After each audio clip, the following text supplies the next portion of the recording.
la 4e édition de Stuva. Hein, c'est donc 23 œuvres qui existent déjà. Et donc là, on va en rajouter 4 nouvelles, hein, et avec également 2 œuvres invitées du Danemark.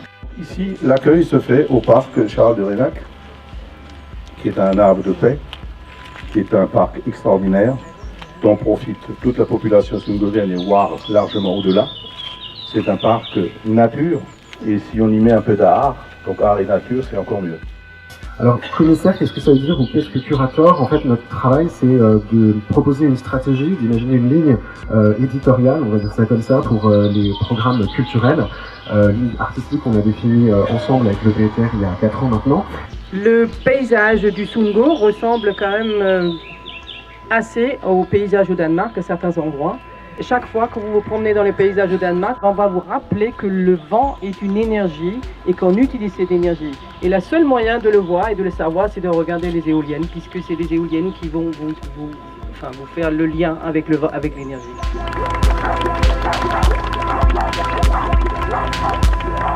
Cette exposition qu'on propose aujourd'hui en exclusivité à Herzbach retrace à travers des œuvres d'art l'histoire de l'énergie. C'était un peu l'idée d'introduire Stuva par le dialogue avec les œuvres d'art, comment elles peuvent nous parler d'énergie, et puis d'introduire l'énergie, parce qu'on a une longue histoire derrière nous de comment on a utilisé l'énergie, et ces œuvres peuvent un peu nous raconter cette histoire.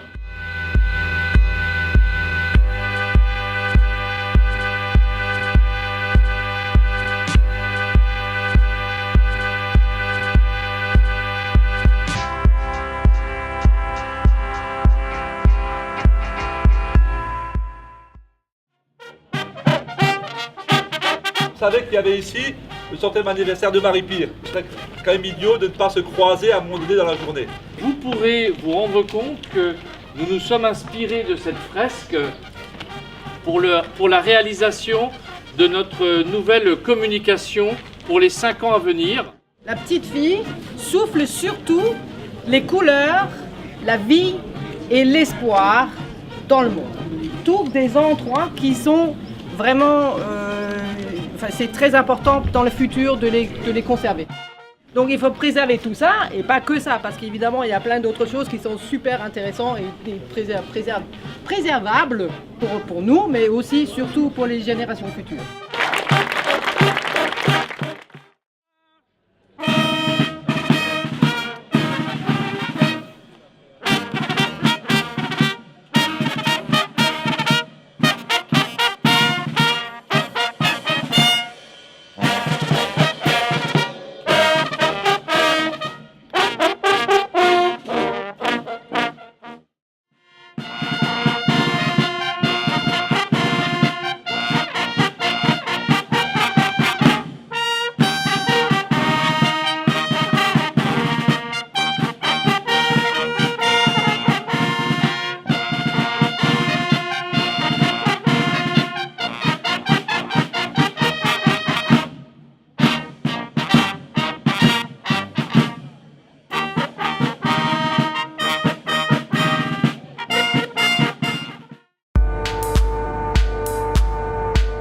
Avoir une harmonie de matière, de forme et de couleur entre l'œuvre et le mobilier qui est juste à côté.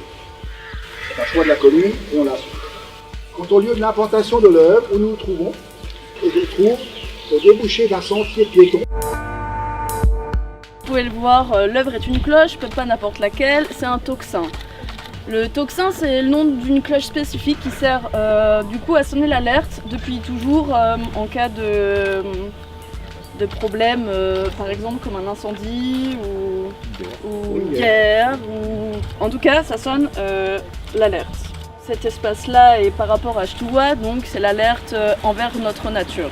Donc comme monsieur le maire Guibard l'a précisé, j'ai travaillé avec l'école de Hagenbach. Donc le son de cette cloche a pour but d'insuffler l'esprit du changement en chacun de vous. J'aimerais que cette œuvre crée un point de rendez-vous pour engager et s'engager dans une réflexion sur l'écologie à l'échelle individuelle puis collective.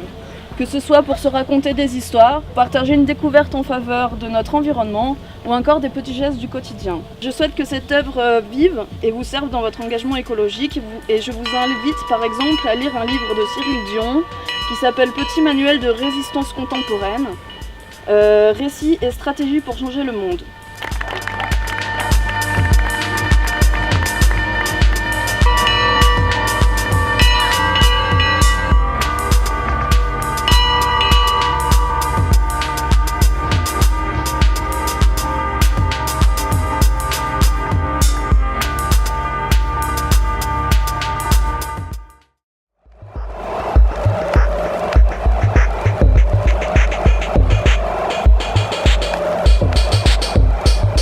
La croisée des chemins représentée par ces chemins montre bien la direction de la vallée de Lille et la possibilité de bifurcation vers les vallées parallèles. Donc le haut, Hirzingue vers le bas, Villers, rue d'Avars. Ce lieu est donc un carrefour qui mérite que si l'on s'arrête, de partager un moment paisible.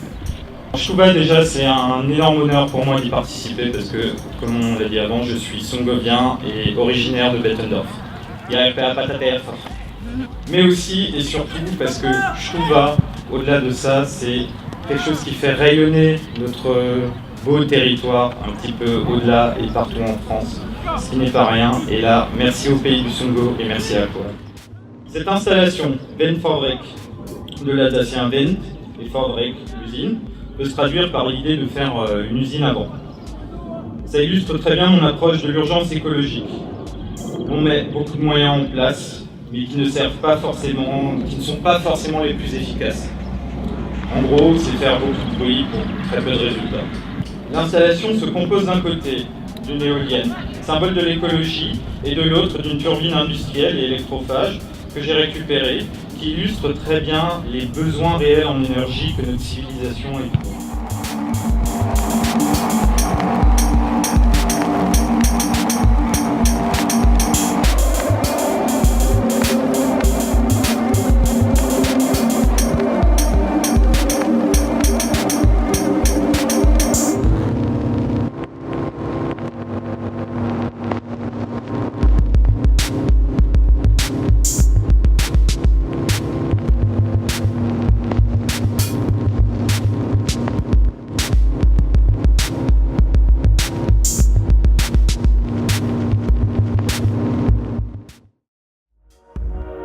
On a pu découvrir deux artistes tout à fait exceptionnels.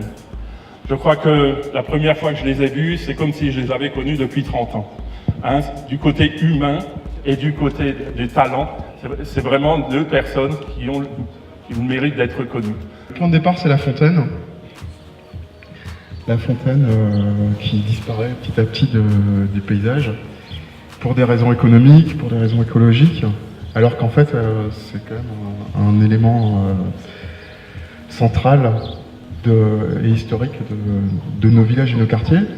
D'abord pour des raisons d'approvisionnement en eau, puis très vite, c'est devenu des points importants de spectacle. C'est aussi des lieux de rencontre, des points de rencontre justement de par leur côté central dans les villages, dans les villes. Et également des points de repos, de détente, de prélassement, pour le côté hypnotique de l'eau qui jaillit, qui coule. Et c'est ce qui m'intéressait, que j'ai voulu recréer ici, avec une œuvre qui n'est plus une fontaine d'eau, mais qui revisite ce concept-là de manière complètement autonome, parce que c'est le vent qui fait tout le travail. Et là, finalement, on se retrouve également dans la place centrale du village, et ça prend sa cohérence.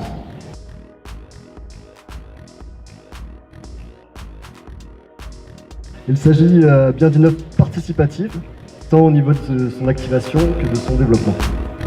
Elle est donc évolutive en plus d'être participative. La flamme commune est constituée d'une lampe à gaz, donc c'est le bloc monolithique noir, où en fait c'est aussi de l'acier corten, mais on laisse faire le temps, donc comme l'œuvre de la cloche, elle va rouiller avec le temps. Cette lampe est alimentée par un méthaniseur domestique, du coup qui sera alimenté par les citoyens. Alors ça permet de valoriser les déchets alimentaires autrement que le compostage. Donc c'est une autre façon de voir les choses, ça se développe de plus en plus. Alors on récupère à la fois du fertilisant et du gaz. Donc la méthanisation c'est tout autour de nous. Dès qu'il y a une décomposition, il y a du méthane qui s'échappe. Mais voilà, du coup le fait de le brûler, ça permet d'avoir moins de gaz à effet de serre. Ça diminue, donc ça a aussi un aspect écologique. L'œuvre invite toutes les bonnes volontés à participer au processus, peu importe les origines. Voilà, tout le monde est bienvenu tant que vous voulez faire grandir le projet. On a eu pendant 300 ans une cohabitation de 3 communautés, chrétiennes, juives, tziganes. Une cohabitation où il y a eu des hauts, des bas, entre des cultures qui avaient des différences, mais aussi des points communs. Et donc on a réussi ici à Durmenac à faire des choses ensemble, à cohabiter.